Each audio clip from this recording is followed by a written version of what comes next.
Karena point guard itu bisa dibilang coach di lapangan gitu loh. Kita yang harus ngatur pertandingan, kita yang harus ngatur tempo permainan gitu kan. Jadi kita harus tahu segalanya lah. Itu yang paling susah.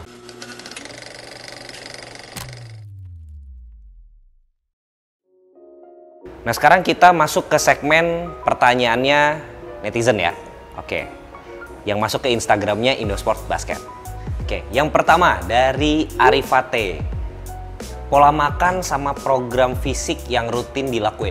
Pola makan dan ini ya, program fisik. Ya. Kalau pola makan sih saya lebih cenderung kalau saya lebih mengontrol kalau lagi seri ya. Kalau kita lagi kayak gini sih ya tetap dikontrol, cuman nggak terlalu dikontrol gimana ya. Iya. Masih ada cheat day-nya lah, lebih banyak cheat day. Kalau waktu seri sih saya benar-benar kontrol lebih banyak ke protein. Lebih karbohidrat sebelum tandingan sih enggak saya. Oh gitu ya? Lebih ke protein, terus yang memicu adrenalin, seperti itu. Contohnya kayak kacang-kacangan, terus ya kopi. Saya seneng kopi sih, sebelum tandingan saya selalu minum kopi hitam gitu. Terus kayak dada ayam segala macam itu. Kalau seri ya, itu kalau seri. Kalau program fisik sih tergantung. Jadi kayak kalau saya lagi off season, saya pasti rebuild the body gitu kan. Jadi kayak nge-pushnya saya itu di off season. Jadi kalau saya mau gedein badan ya saya di off season. Saya mau nambah berat badan saya di off season. Nah kalau di seasonnya saya lebih maintenance, lebih ke stabilisasi, otot-otot kecil, latihan core segala macam itu. Cuman weight training pasti tetap ada. Pasti tetap. Katanya dari Bali. By the way, Balinya daerah mana? Saya Balinya Denpasar Kelungkung. Jadi mama saya dari Denpasar, papa saya dari Kelungkung, tapi rumah saya di Denpasar. Oke, nah itu semoga menjawab ya. Kemudian boleh diulangi lagi ya. Dari Basketball Daily Dose, apa kunci utama to be a good or even a great point guard? Kunci utama ya tadi yang saya bilang ya, lebih tahu atau lebih mengenal teman-teman kita sendiri gitu. Karena ya kita leader di lapangan. Jadi kita harus tahu teman kita suka apa, teman kita nggak suka diginiin, ya kita harus tahu itu. Sama ya latihan dribble, latihan protect the ball, sama cara passing yang benar gitu aja. Pertanyaan berikutnya dari Septia Anggraini 10. Pernah nggak ngalamin kegagalan sampai mau mutusin berhenti basket? Nggak pernah. Oke, terjawab. Nggak pernah sama sekali? Nggak pernah sama sekali. Oke, kita move on. Pertanyaan berikutnya lagi. Dari M. Dwiki Pratama. Apakah setelah kembali nanti, Kak Widi ini akan kembali lagi bermain untuk Aspak? Iya. Karena itu yang diperjanjikan. Kenapa saya memilih NSH waktu terjadi konflik itu juga karena itu yang bisa diperjanjikan dari NSH. Ketika Setapak balik, saya bakal balik ke Setapak. Dipanggil timnas apa juara IBL? Dari Indra Hermawan. Dipanggil timnas. Dipanggil timnas. Ya, berarti ada harapannya sebenarnya ada ya. Iya. Pertanyaan terakhir dari Bola Basket Ana. Kenapa putus sama pacarnya, Wit?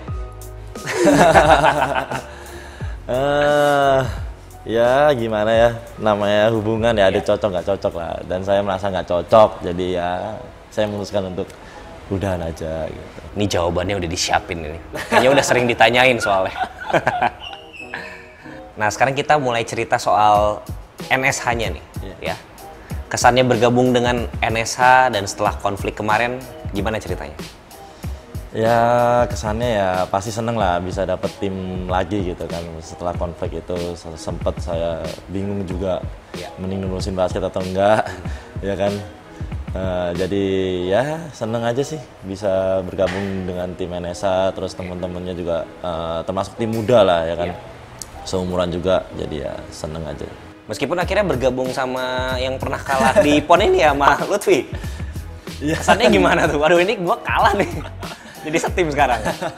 Ya profesional aja sih maksudnya ya. Kita kalah kan karena juga membela daerah lah ya kan, membela Jatim, Jabar, siapa yang mau kalah juga kan. Terus kita harus tim bela tim yang sama, ya profesional, teammate sekarang. Nah di tim yang sekarang dengan sebelumnya di Setapak, perbedaan apa sih yang terasa dari pemain lokalnya sama coachnya juga?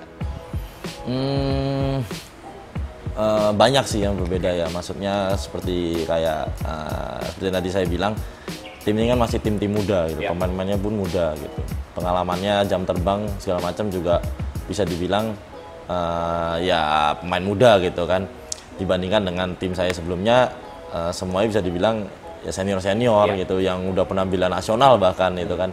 Jadi itu mungkin perbedaannya di sikap dan mental lah. Sikap latihan atau mental latihan, mental bertanding juga itu yang paling mencolok sih. Kalau di sisi pelatih sih bisa dibilang saya nggak merasa perbedaan. Mas Inal, Mas Joko kan juga salah satu bagian dari asisten coach di tim sebelum saya, di tim sebelumnya itu. Jadi bagian kepelatihan sebenarnya tidak terlalu banyak penyesuaian ya sebenarnya. Oke. Nah, untuk pemain asingnya nih, ya, perbedaannya tentunya musim sebelumnya juara dengan Setapak dengan Goodman juga yang memimpin gitu ya. Yang mana karakternya dia sepertinya lebih composure, lebih tenang. Nah, sekarang ketemu dengan tentunya Wiggins yang juga bergabung lagi di NSH, karakternya masih mungkin gak jauh beda. Nah, tapi yang lucu nih ketemu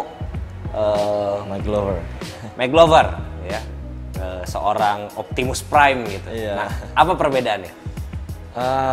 Perbedaannya sih lebih ke cara bermain lah mungkin ya, karena bisa dibilang sih kalau tahun lalu Savon kan dengan apa ya, freshnya dia kan fresh, umur freshnya dia, terus baru pertama kali bermain di overseas kan lagi ini ya apa fitnya gitu kan, terus energetic gitu.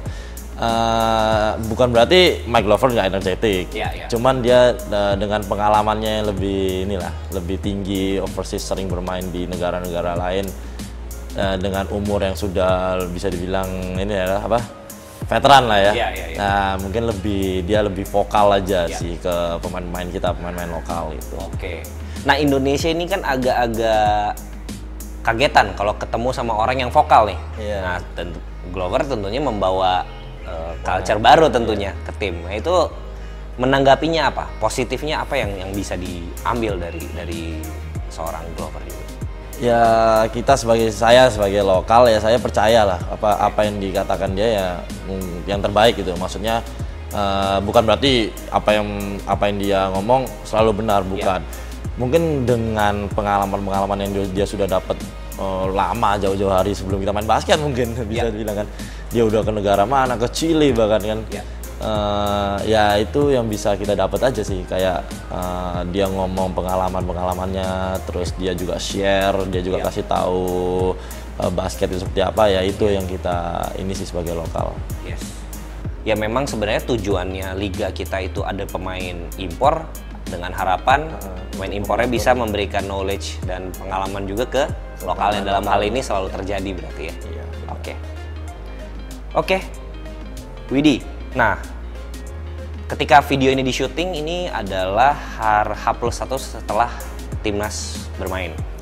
Setelah kualifikasi hari pertama lawan Korea Selatan.